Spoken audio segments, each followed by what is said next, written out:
जय श्री श्याम। स्वागत है आपका श्याम खाटू के चमत्कार भक्ति लीला चैनल में। एक ऐसा पावन स्थान जहां हम आपको सुनाएंगे खाटू श्याम जी की वो सच्ची लीलाएं, वो चमत्कार जो न सिर्फ जीवन को बदलते हैं बल्कि आत्मा को भी छू जाते हैं। यह चैनल समर्पित है हारे के सहारे हमारे श्याम बाबा को। अगर आपके जीवन में भी कभी अंधेरा छाया हो तो ये कहानियां आपको उम्मीद की रोशनी देंगी। तो आइए श्याम बाबा के चरणों में मन लगाकर आज की चमत्कारी कथा सुनते हैं। जय श्री श्याम। यह कहानी एक साधारण परिवार के लड़के मयंक की है, जो ना तो पढ़ाई में बहुत अच्छा था, ना ही कोई काम धंधा करता था। उसके परिवार की आर्थिक स्थिति भी बहुत कमजोर थी। परिवार में माँ, पिता, एक छोटा भाई और एक बहन थी। हर दिन संघर्षों में बीतता था, लेकिन फिर भी माँ बाप ने कभी हार नहीं मानी। मयंक अक्सर खाली समय में अपने दोस्तों के साथ बैठता था, इधर उधर की बातें करता, लेकिन उसे जीवन में कोई लक्ष्य नहीं दिखता था। घर की हालात देखकर भी वह कुछ नहीं कर पाता था, लेकिन उसके मन में एक टीस जरूर थी। काश मैं कुछ कर पाता अपने माँ बाप के लिए, अपने भाई बहन के लिए। एक दिन उसके दोस्त ने योजना बनाई कि वे सभी मिलकर खाटू श्याम जी के दर्शन करने जाएंगे। पहले तो मयंक ने मना कर दिया, क्योंकि वह खुद पर खर्च नहीं करना चाहता था। घर की हालत खराब थी। फिर भी उसके एक दोस्त ने उसका टिकट खुद खरीद लिया और कहा, चल मयंक, कभी तो भगवान को भी देख ले। मयंक मान गया। सभी दोस्त एक छोटे से ग्रुप में खाटू नगरी के लिए निकल पड़े।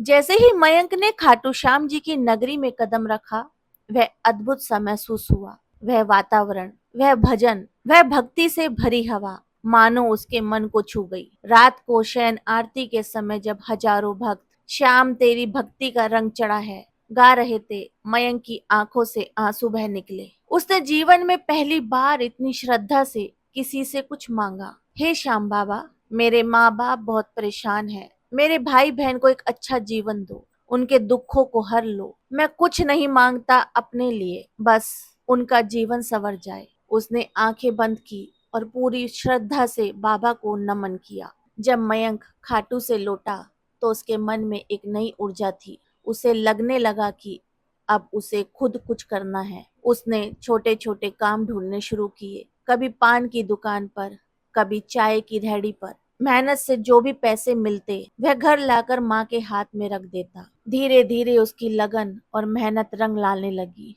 एक दिन उसे एक अच्छे इलेक्ट्रॉनिक शॉप पर काम मिल गया। वह पूरी ईमानदारी से काम करता और मालिक भी उससे खुश रहने लगे। कुछ ही महीनों में उसकी मेहनत को पहचान मिली। उसी दुकान पर काम करते हुए उसने मोबाइल रिपेयरिंग सीख ली। फिर क्या था, उसने खुद की छोटी सी दुकान खोल ली।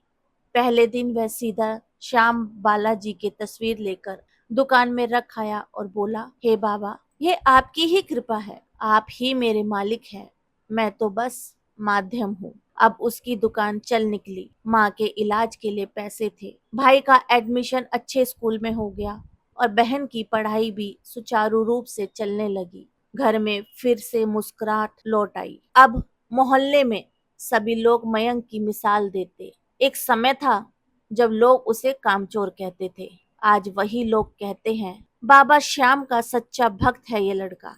हर साल मयंक अब खुद अपने परिवार को लेकर खाटू जाता, सेवा करता, भजन गाता और सबसे कहता, श्याम बाबा से सच्चे दिल से कुछ मांगो, अपने लिए नहीं, दूसरों के लिए, परिवार के लिए, समाज के लिए। देखना, बाबा कभी खाली नहीं लौट आते। मयंक की यह भक्ति लीला हमें सिखाती है कि जब इंसान सच्चे मन से भक्ति करता है और अपने स्वार्थ से ऊपर उठकर दूसरों के लिए प्रार्थना करता है, तो भगवान जरूर उसकी सुनते हैं। खाटू श्याम जी सिर्फ भक्तों के मन की बात नहीं सुनते, वे उनका भाग्य भी बदल देते हैं, जैसे उन्होंने मयंक का बदला। हारे का सहारा श्याम हमारा। यदि आपको यह कहानी प्रेरणादायक लगी हो तो वीडियो को लाइक करें, शेयर करें और चैनल को सब्सक्राइब करना ना भूलें। जय श्री श्याम।